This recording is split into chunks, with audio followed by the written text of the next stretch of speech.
지금은 AI 시대입니다. Artificial Intelligence, 인공지능 시대입니다. 이 시대는 인공지능 시대. 이미 각 분야에서, 여러분들이 일하고 계신 각 분야에서 기계가 인간을 대신하는 이 분야들이 많이 이미 생겨나 있는 이런 시대를 살아가고 있습니다.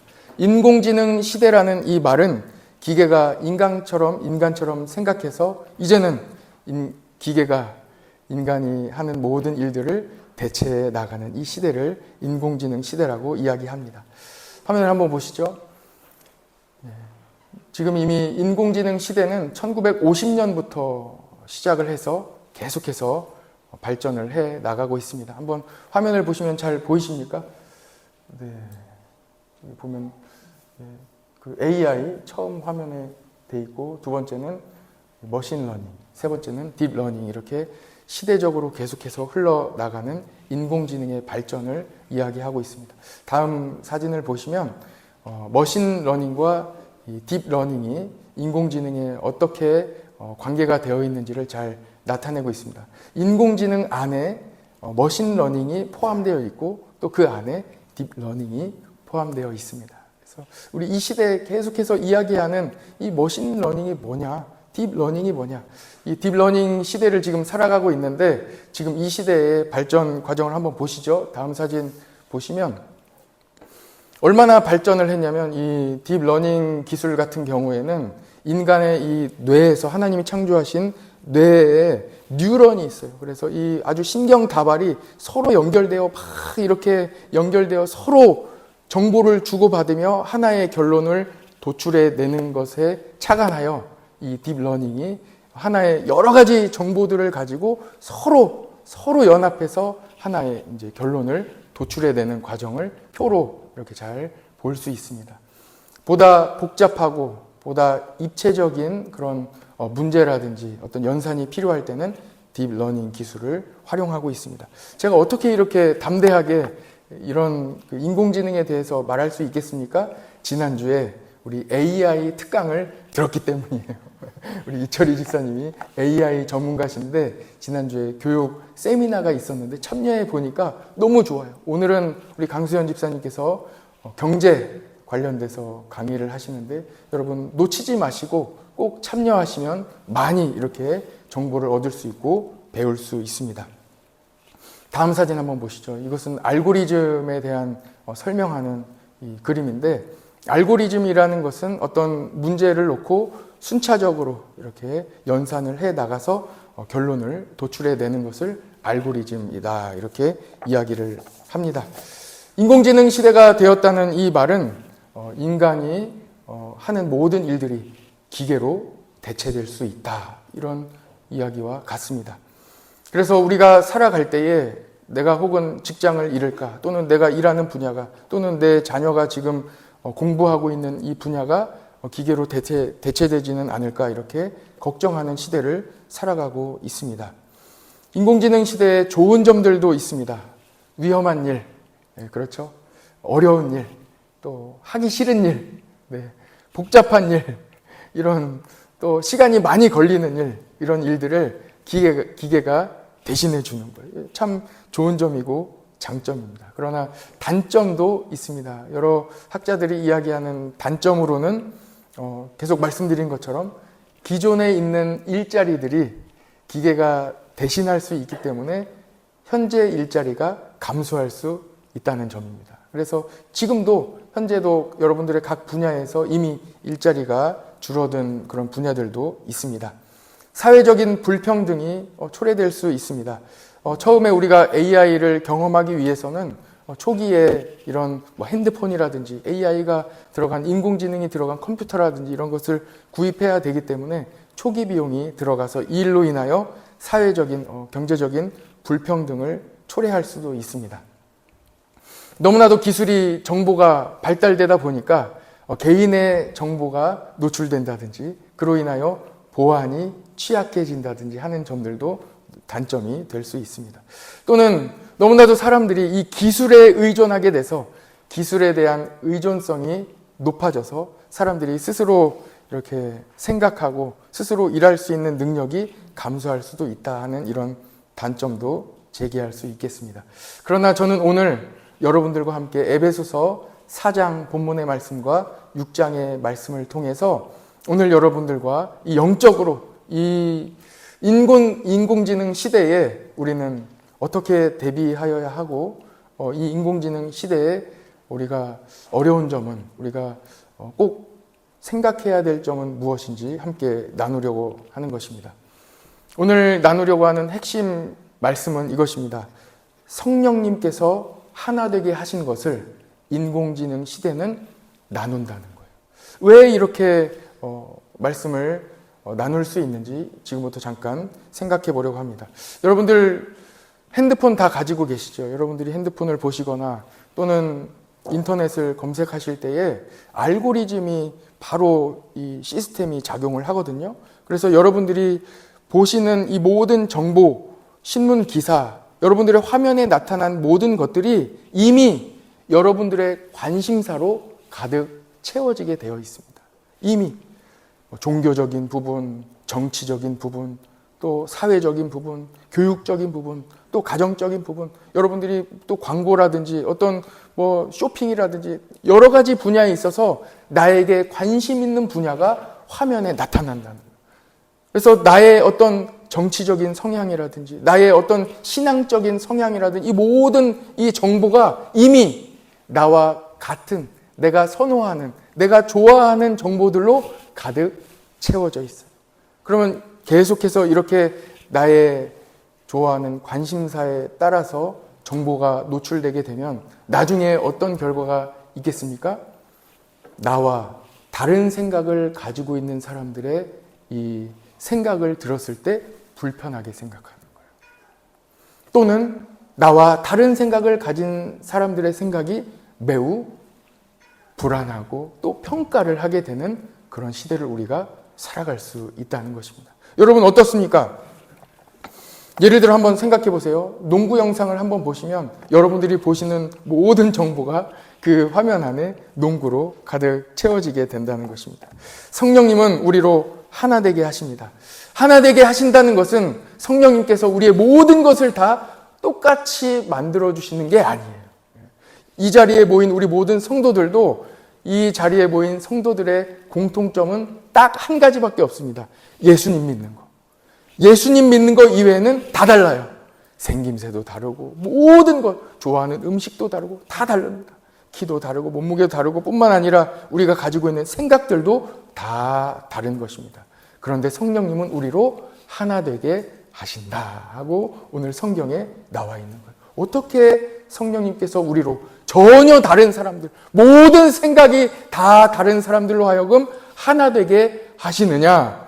그 하나 되게 하시는 방법, 그 비결을 오늘 에베소서 4장 2절에 말씀해 주신 거예요. 그 비결은 어디에 있습니까? 화면을 한번 보시죠. 같이 한번 읽어보겠습니다. 서로 용납하고 용납하게 하시는 거예요. 서로 다른 지점을 용납하게 하시는 거예요. 받아들이게 하시는 거예요.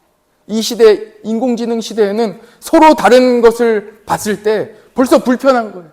왜 그렇습니까? 모든 정보가 나에게 관심 있는 거, 내가 좋아하는 이 분야만 보다가 조금만 다른 부분을 발견하게 되면 벌써 불편한 거예요. 그리고 저거는 틀렸다 하고 이렇게 이야기하는 시대를 살아가고 있는 거예요. 성령님이 하나 되게 하신 것을 가르는, 그래서 갈등을 조장하는 이 시대를 살아가고 있는 것입니다.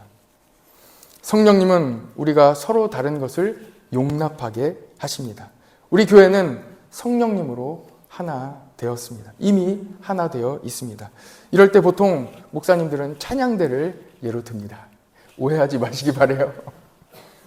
찬양대 오늘도 참 멋진 찬양을 해주셨는데 찬양대 찬양을 선곡한다고 한번 생각해 봅시다. 우리 찬양대에 계신 몇십 명의 계신 분들이 다 다른 분들이에요. 자기들이 좋아하는 찬양 다 다르시거든요. 그래서 찬양 선곡을 한다고 생각해 봅시다. 그러면 어떻게 선곡해야 되겠습니까? 투표를 해볼까요? 투표도 옳지 않습니다. 왜 그럴까요? 그 곡에 동의하시는 분들도 있는 반면 또 다른 곡을 추천하시는 분들도 있다는 거거든요. 그랬을 때 다수결에 의하여 어떤 곡이 선정되었을 때 그 곡을 선정하지 않으신 분들은 벌써 불편함이 있을 수 있는 거예요. 그렇기 때문에 다수결로 결정하는 것도 사실은 최고의 방법은, 최선의 방법은 아닐 것입니다. 어떻게 하면 되겠습니까? 하나님께서 세우신 지휘자 집사님에게 권한을 드리는 거예요. 권위를 드리는 거예요. 그래서 찬양 선곡을 하셨을 때에 그 선곡에 대하여 다 인정해 주는 거예요. 용납해 주는 거예요. 받아들여 주는 거예요. 그래서 함께 그 찬양곡에 대하여 오늘과 같이 함께 찬양을 드릴 때에 온 찬양대가 한 마음으로 찬양을 드릴 수 있게 되는 것입니다. 용납하는 거예요. 인정하는 거예요.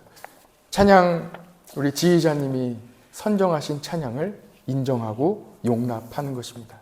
여러분, 가정의 위기, 직장의 위기, 나라의 위기 모두 다 어디서 옵니까? 용납하지 않고 인정하지 않는 그 지점부터 시작됩니다.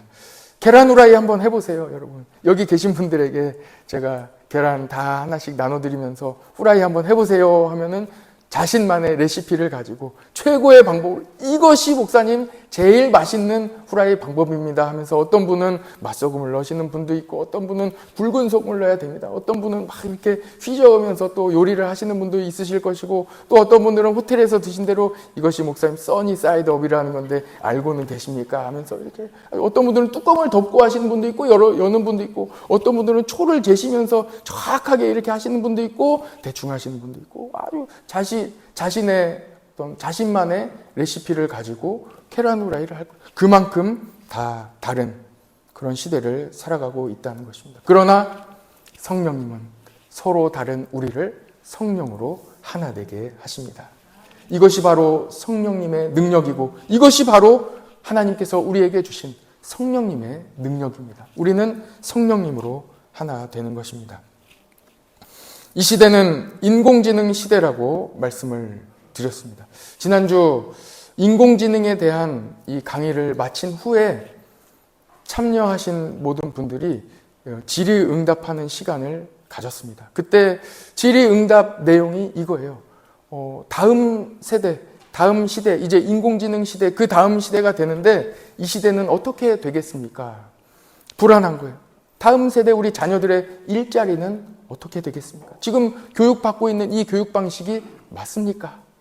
어떻게 교육해야 되겠습니까? 이야기 듣기로는 해외에서는 어떻게 교육하고 있다는데 지금 교육하는 방법이 맞습니까? 다 걱정되는 거예요. 앞으로 인공지능으로 인하여 변화될 세상 속에서 어떻게 살아가야, 어떻게 준비하고 대비해야 하겠습니까? 이런 질문들이 나옵니다. 다음 세대 자녀들이 걱정되는 것이지요. 성경은 우리로 하여금 다음 세대, 변화하는 이 시대 가운데 어떻게 살아가야 하는지 우리 모든 성도들에게 지혜를 주고 계십니다. 어떻게 준비해야 하는지 분명히 말씀하고 있어요. 오늘은 성경에 나와 있는 하나님의 지혜를 다음 세대, 우리 변화하는 이 시대 가운데 어떻게 살아가야 되는지, 이 변화에 대응해야 되는지를 성경을 통하여 말씀을 나누고자 합니다. 사실 성경에는요, 지금 인공지능 이 변화하는 시대는 아무것도 아닙니다. 대단한 변화에 대하여 성경은 이미 기록하고 있어요. 성경 속에는 엄청난 변화를 말씀하고 있는 거예요. 한번 화면을 한번 보시죠. 에덴 동산에서 쫓겨난 아담과 하와를 생각해 봅시다. 여러분, 에덴 동산에서는요, 옷을 입지 않았어요. 하나님이 처음 창조하신 에덴 동산. 그들은 에덴 동산에서 일하지 않았어요. 그리고 그들에게는 영원한 삶이 있었습니다. 그런데 그들이 범죄하여 하나님을 떠난 아담과 하와가 에덴 동산에서 쫓겨납니다. 그 변화, 엄청난 변화는 어떻습니까? 이제는 옷을 입었습니다. 일을 해야 돼요. 그리고 그들에게는 죽음이라는 개념이 생기게 되었습니다. 그들에게 이제 죽음이 다가오게 된 것입니다. 얼마나 에덴 동산 안에서 울타리 안에 살다가 에덴 동산을 떠난 아담과 하와에게 얼마나 큰 변화가 있었겠습니까? 그러나 아담과 하와를 위하여 하나님께서는 가죽옷을 입혀주셨습니다. 그리고 하나님께서 아담과 하와와 함께 하셨습니다. 아담은 그 이후로 930세까지 930년을 살다가 죽었습니다. 대단히 장수했습니다. 그렇게 살았던 거예요. 그 다음으로 우리 노아를 한번 살펴볼까요? 노아는 또 얼마나 큰 대격변을 경험했습니까? 대홍수를 경험했습니다. 노아는 600세에 홍수를 경험합니다. 노아가 경험한 홍수는 우리가 상상할 수 없는, 우리가 그 규모를 감히 이렇게 생각해 볼 수조차 없는 온 세상이 다 물로 덮이는 대홍수를 경험했습니다. 하나님께서 물로 심판을 하시는데 노아의 가족 8명과 그리고 하나님께서 부르신 이 동물들이 다 방주에 타지요. 방주에 탄 이후로 7일 이후에 비가 내리기 시작합니다. 그리고 비가 40일 동안 내린 이후에 비만 내리는 게 아니에요. 지하에서 지하수가 터져 나오고 그리고 하늘에 궁창이 있었는데 궁창에서 막 물이 떨어져서 온 지면이 다 물로 덮입니다. 노아의 가족 8명 이외에 모든 사람들이 다 죽고 그리고 모든 동물들, 방주에 탄 동물들 이외에는 다 죽었습니다. 노아는 방주 속에서 377일을 거했습니다. 거의 1년 동안 방주에 있다가 방주가 하나님의 은혜로 아라랏산에 딱 정박하게 되고 그리고 방주의 문이 열립니다. 방주의 문이 열리고 1년 만에 이 땅에 세상에 땅을 밟았을 때 방주의 문을 처음 나올 때 노아는 어떤 생각을 했을까요? 모든 것들이 다 휘몰아쳐서 완전히 세상이 변화된 그 가운데 노아의 방주의 문을 열고 탁 첫 발을 디딜 때에 노아는 어떤 생각을 했겠습니까? 아, 살았다. 우리 가정은 살았다. 이 정도였을까요? 아닐 것입니다. 하나님께서 우주 만물을 통치하시는구나. 하나님께서 모든 것을 주관하시는구나. 온몸으로 뼈저리게 느꼈습니다. 어떻게 우리가 그것을 알 수 있습니까? 노아는 이 땅에 첫 발을 디딤과 동시에 하나님께 번제로, 예배로 먼저 올려드렸습니다. 노아가 겪은 변화는 창세기 11장에 잘 기록되어 있습니다. 노아 이후로 수명이 계속해서 단축됩니다. 하나님 말씀하신 대로 120세까지. 노아는 950살까지 살았거든요. 그런데 그의 아들 셈은 600살까지 삽니다. 그리고 그의 손자 아르박삿은 438년을 살고 죽습니다. 스룩은 230세, 나홀은 148세, 아브라함은 175세를 살고 죽습니다. 수명이 900년 이상 살던 사람들이 급격하게 줄어들어 노아의 홍수 이후로 하나님의 말씀대로 120년을 살게 되는 것입니다.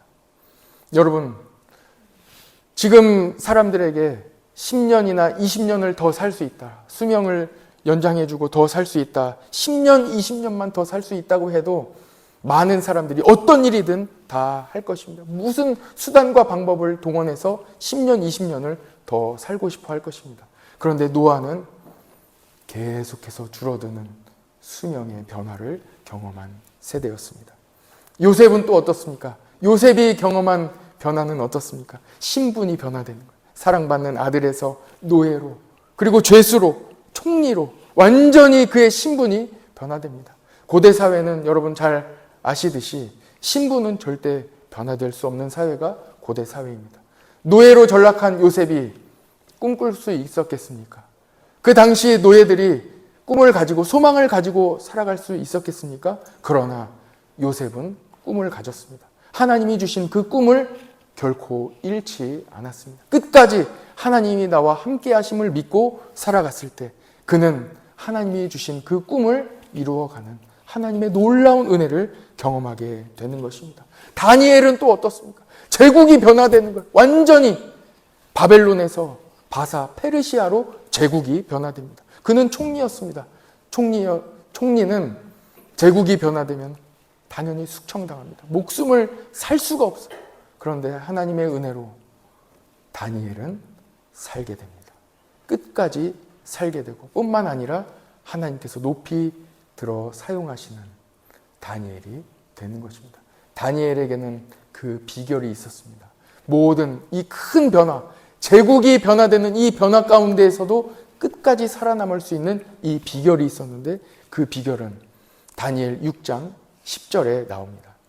다니엘의 가장 중요한 본문을 딱 뽑아내면 6장 10절이에요. 같이 한번 읽어볼까요? 시작.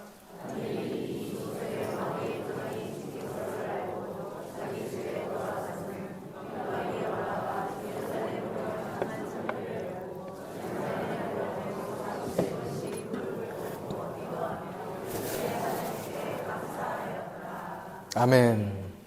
이 큰 변화, 제국이 변화되는, 나라가 완전히 뒤바뀌며 제국이 변화되는 이 변화 가운데 다니엘은 어떻게 살아남았습니까? 그의 믿음의 비결, 그의 변화하는 이 속에서, 변화하는 이 흔들리는 모든 것이 다 변화하는 이 가운데 중심을 딱 잡고 살아갈 수 있었던 그 비결이 어디에 있습니까? 그것은 기도입니다. 기도하면 하나님이 지켜주십니다. 기도하면 흔들리지 않습니다. 에베소서, 우리 에베소의 지도를 한번 보시죠. 오늘 본문이 에베소서이기 때문에 에베소 지도를 잠시 보여드립니다. 에베소서의 위치는 보시는 바와 같이 현재 튀르키예 서쪽 끝에 항구 지역에 있습니다. 이 에베소는 원래 항구 도시였거든요. 그런데 배가 정박할 수 없게 되자 더 이상 무역으로 살아남을 수 없게 되어 이제는 그 지역에 있는 아데미 신전이, 굉장한 신전이 그곳에 있었습니다. 그래서 에베소에 있는 대부분의 사람들이 신전으로, 이 우상으로 먹고 살았던 지역이 바로 이 에베소 지역입니다. 완전히 우상단지. 그 지역, 이 도시 전체 자체가 우상으로 가득 채워져 있었습니다. 다음 사진 한번 보시죠. 에베소에 있던 아데미 신전입니다. 얼마나 거대한지 고대 7대 불가사의 중에 하나로 선정될 만큼, 도대체 고대에 어떻게 이렇게 큰 건물이 세워질 수 있느냐. 저 기둥이 127개나 되는데 기둥 하나의 지름이 2m가 되고 높이는 18m예요. 기둥만 그렇게 크고 이런 대단한 기둥들이 127개가 있었던 것이 바로 이 아데미 신을 섬기던 우상의 신전입니다.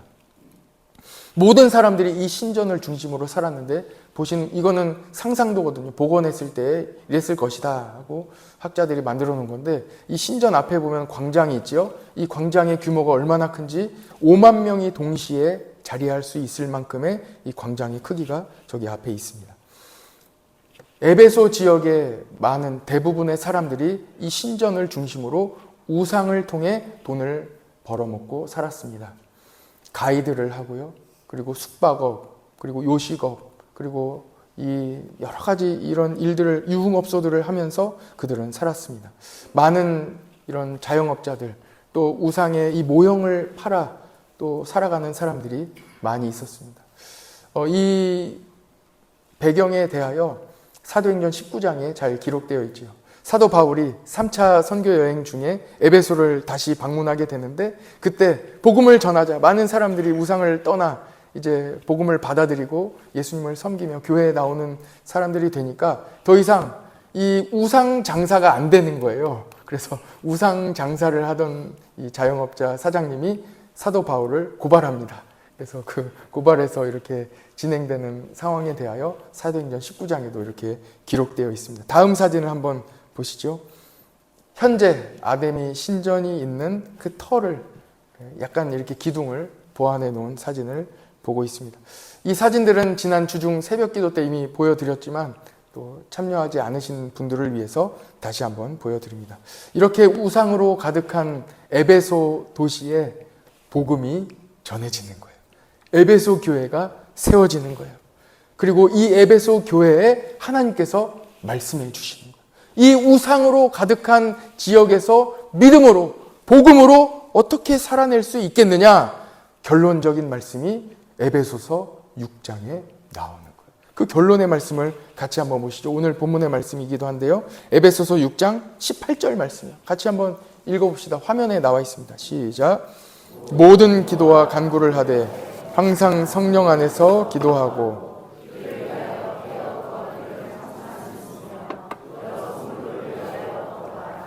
아멘. 어떻게 하라고요? 기도하면 됩니다. 어떠한 변화가 있을지라도, 어떠한 우상 숭배와 대단한 이 믿음을 지키기 어려운 상황 가운데 있을지라도 성도는 기도하라는 거예요. 늘 깨어 기도하라는 것입니다. 기도하면 된다는 것입니다. 인공지능 시대에 대단한 변화가 있을 것입니다. 이미 세계는 떠들썩합니다. 배터리, 에너지, 발전소, 또 많은 이 자원들을 놓고 서로 싸우며 전쟁까지 일어나고 있는 이 시대를 살아가고 있습니다. 급변할 것입니다. 많이 변할 것입니다. 그러나 변화하는 세상 가운데서도 하나님께서는 우리에게 깨어 기도하라, 이렇게 말씀해 주고 계십니다. 변화하는 세상 가운데 기도하는 성도 되시기를 간절히 축복합니다. 이번 주 수능 기도회가 있습니다. 목요일 수능 기도회 때 물론 자녀들이 한 문제라도 더 맞추기를 위해서 기도할 것이고, 또 공부한 대로 실수하지 않기를, 그리고 답안지 밀려 쓰지 않고 잘 시험 치르기를 함께 기도할 것입니다. 그러나 이것보다 더 근본적인 기도 제목을 놓고 또한 기도할 것입니다. 그것은 수능을 본 자녀들이 이후로도 믿음을 잘 지키기 위하여 기도해야 합니다. 또한 변화되는 세상 가운데에서도 온 우주 만물을 창조하시며 여전히 영원토록 통치하시는 분이 하나님이심을 우리 자녀들이 깨닫기를 함께 기도할 것입니다. 유일한 통치자 하나님이심을 기도할 것입니다. 우리 자녀들이 살아갈 이 시대는 많이 변할 것입니다. 우리가 지금 살아가고 또한 준비했던 이 시대와는 전혀 다른 시대 속에서 살아갈 것입니다. 그래서 혼란스러울 수 있습니다. 그러나 이 흔들리는 세상 속에서도 하나님이 나와 함께 하신다면, 요셉과 같이 하나님이 나와 함께 하신다면 모든 변화 가운데서도 형통한 삶을 살아가게 될 것입니다. 이것을 함께 믿음으로 기도하게 될 것입니다. 여러분, 우리 교회에는 기도의 자리가 많이 있습니다. 매일 새벽 예배의 자리가 있습니다. 수요 기도의 자리도 있습니다. 이번 주에는 수요 기도회 때 갇힌 자들을 위하여 소망교도소에 우리 중직자 한 분이 오셔서 같이 교도소의 상황도 나누고 왜 갇힌 자들을 위하여 우리가 함께 기도해야 되는지에 대해서도 나누는 시간이 될 것입니다. 함께 기도하는 자리입니다. 이번 주 우리 모든 성도들 같이 모여서 모일 때마다 기도하시고 기도에 깨어있기를 간절히 원합니다. 기도에 대한 간증을 하나 하려고 합니다.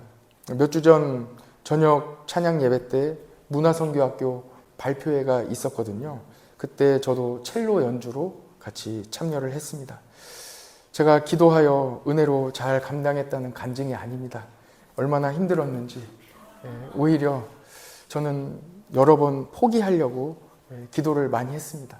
하나님, 제가 다 감당하겠는데 이것만큼은 주님 제가 감당하지 못하겠습니다. 거의 15년 정도 첼로를 안 하다가 갑자기 하려고 하니 이거 손도 안 돌아가고, 또 여러분들에게 설교는 이미 첼로 해놨다고 얘기는 했는데 실력이 다 탄로날 것 같고 할 수가 없겠는 거예요. 그래서 완전히 제가 이제 포기하려는 마음을 가지고 저희 아내에게도 이제 이야기를 했습니다. 첼로 선생님을, 우리 집사님을 만나기로 한 날 저희 아내에게 이야기를 했어요. 제가 이거는 감당하지 못하겠습니다. 오늘 저는 선생님을 만나게 되면 못하겠다고 이야기할 것입니다. 하고 이렇게 이야기를 하고 선생님을 만났어요. 우리 집사님을 만나서 이제 이렇게 이야기하려고 마음도 먹고 다 했으니까요. 근데 잠시 있다가 정신을 차려봤는데 1시간이 지난 거예요. 저는 땀을 뻘뻘 흘리면서 첼로를 열심히 연습하고 있었고, 정신을 차려보니 내가 왜 이렇게 하고 있지? 말은 한마디도 못하고 열심히 연습하고 있었어요. 그래서 이제 연습을 마친 후에 집사님께 솔직하게 이야기를 했습니다.